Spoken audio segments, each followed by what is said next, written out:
আসসালামু আলাইকুম ওয়া রাহমাতুল্লাহি ওয়া বারাকাতুহু। প্রিয় দর্শক, সম্পূর্ণ ভিডিওটি মনোযোগ সহকারে দেখুন। আশা করছি ভিডিওটি আপনার দাওয়াহ এবং হিকমার ক্ষেত্রে উপকার পৌঁছাবে ইনশাআল্লাহ। আপনাদের সাবস্ক্রিপশন আমাদেরকে বেশি উৎসাহ যোগাবে। কুল্লু মান আলাইহা ফান ওয়া ইয়াবকা ওয়াজহু রাব্বিক। কিন্তু তোমার মুখমণ্ডল যা হলো কোরআনের একটি এক্সপ্রেশন, যা দিয়ে বোঝায় মহিমা, সম্মান, মর্যাদা, জুল জালালি ওয়াল ইকরাম। আল্লাহর কি চমৎকার নাম! সকল মহিমা যার মালিকানাধীন, সকল সম্মান যার মালিকানাধীন। এখন আরবিতে কারাম হলো সম্মান, ইকরাম হলো যখন আপনি কাউকে সম্মানিত করেন। এটা সকর্ম ক্রিয়াপদ, অর্থাৎ আপনি যখন কাউকে সম্মানিত করেন এটা সকর্ম ক্রিয়াপদ।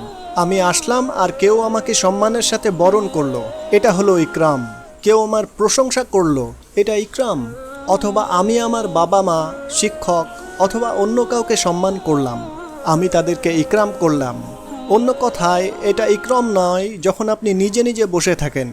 একজনকে আসতে হবে এবং আপনার উদ্দেশ্যে ইকরাম করতে হবে। বুঝতে পারছেন? আপনি যদি পাহাড়ের উপর একাকী বসবাস করেন, না না না, কে আপনাকে সম্মানিত করছে? পাখিরা উড়ে এসে আপনাকে সম্মানিত করছে? কেউ এসে এটা আপনাকে করতে হবে। মর্যাদার ক্ষেত্রেও একই বিষয়। জালাল, যদি কেউ মর্যাদাবান হয় এর অর্থ অন্য কেউ তাকে মর্যাদা দিচ্ছে। কিন্তু লক্ষ্য করুন আল্লাহ কি বলছেন।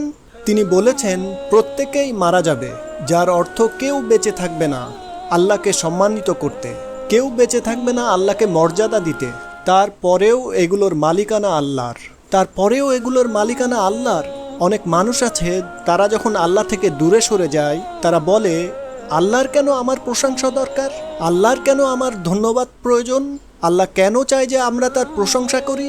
আমি এমন মানুষও দেখেছি যারা বলে মাআদাল্লাহ, তারা আল্লাহ সম্পর্কে এভাবে কথা বলে, আল্লাহ কেন চায় যে আমি তার প্রশংসা করি? অন্য যে কেউ যে সব সময় প্রশংসা চায়, আমরা তাকে বলি অহংকারী, উদ্ধত, অভাবী। আল্লাহ কেন এরকম করেন? আল্লাহ এই প্রশ্নের জবাব দিয়েছেন, তোমরা সবাই মারা যাবে, কিন্তু তারপরেও আমার তা থাকবে। ইতোমধ্যেই সকল মর্যাদা, সকল মহত্ব, সকল সম্মান, সকল মহিমা আমার মালিকানাধীন। আল্লাহ আমাদেরকে বলছেন তাকে সম্মানিত করার জন্য তার সৃষ্টি জগতের প্রয়োজন নেই, তিনি ইতোমধ্যেই সম্মানের মালিক। তো তিনি আমাদের এমন তাৎপর্যপূর্ণ বিষয় বলেছেন, আর তোমরা যা করো তোমরা তা আল্লাহর জন্য করছো না, কারণ তোমরা আল্লাহর রত্নভাণ্ডারে কোনো কিছু যোগ করছো না। তোমরা শুধু করতে পারো তোমাদের নিজেদের জন্য। ইন আহসানতুম আহসানতুম লিনাফসিকুম।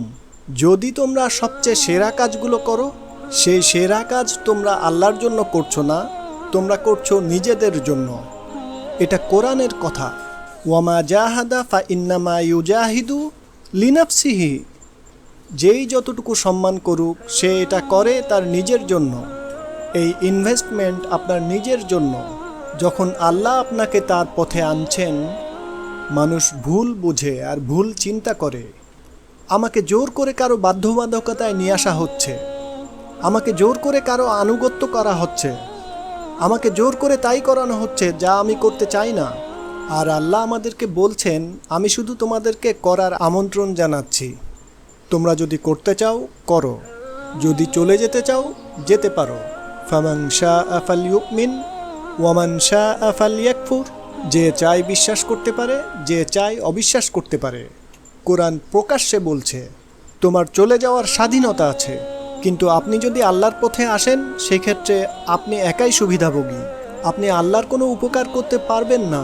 আপনি যেমন আল্লাহর কোনো ক্ষতি করতে পারেন না, তেমনি আল্লাহর কোনো উপকারও করতে পারেন না।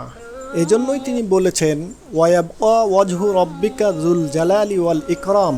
আমার মর্যাদা রয়েই যাবে, তোমাদেরকে তার প্রয়োজন নেই।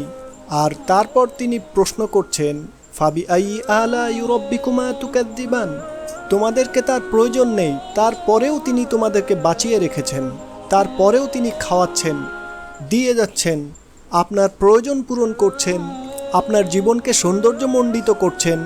তিনি শুধু আপনাকে টিকে থাকার উপকরণ দিয়ে ছেড়ে দেননি, জেলখানার ভেতরেও মানুষ বেঁচে থাকতে পারে। তিনি আপনাকে ঘর দিয়েছেন, টিকে থাকার জন্য শুধু চামড়াই যথেষ্ট। তিনি আপনাকে দিয়েছেন পোশাক, তিনি আপনাকে এই জিনিসগুলো দিয়েছেন, কিন্তু আপনাকে কিছু দেওয়া তার প্রয়োজন নেই, আর আপনার থেকে কোনো কিছু পাওয়ার তার প্রয়োজন নেই।